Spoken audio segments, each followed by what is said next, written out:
الرحمن الرحیم۔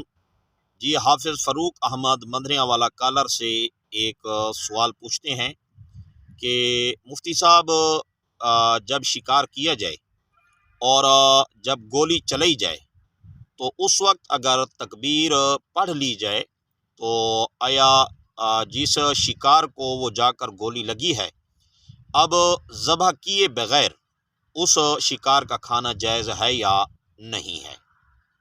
جی جواب یہ ہے کہ اگر شکاری کتا ہو یا کوئی شکاری باز وغیرہ ہو اس کا حکم الگ ہے، اور یہ جو گولی ہے اس کا حکم الگ ہے۔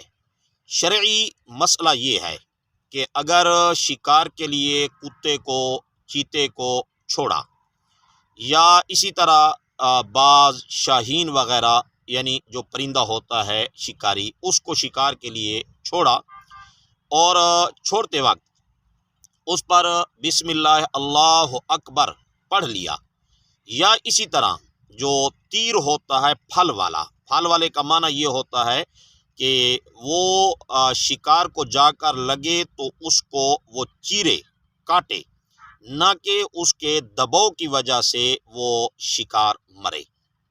تو اب تیر پر بھی اگر بسم اللہ اللہ اکبر پڑھ کر چھوڑ دیا جائے، وہ کسی شکار کو جا کر لگا لیکن اس کو ذبح نہیں کیا کہ وہ پہلے مر گیا، تو اب اس کا کھانا بھی حلال ہے، کتے کا شکار جو ہے اس کا کھانا بھی حلال ہے، اور اسی طرح جو پرندہ ہے اس کا شکار بھی حلال ہے۔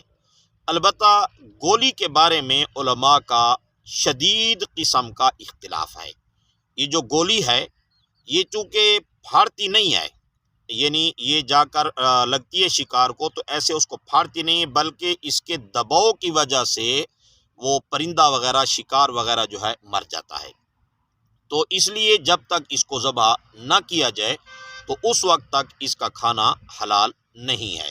بعض لوگ جو اس کو ذبح کیے بغیر کھاتے ہیں تو وہ شرعی طور پر حرام ہے، حلال نہیں ہے۔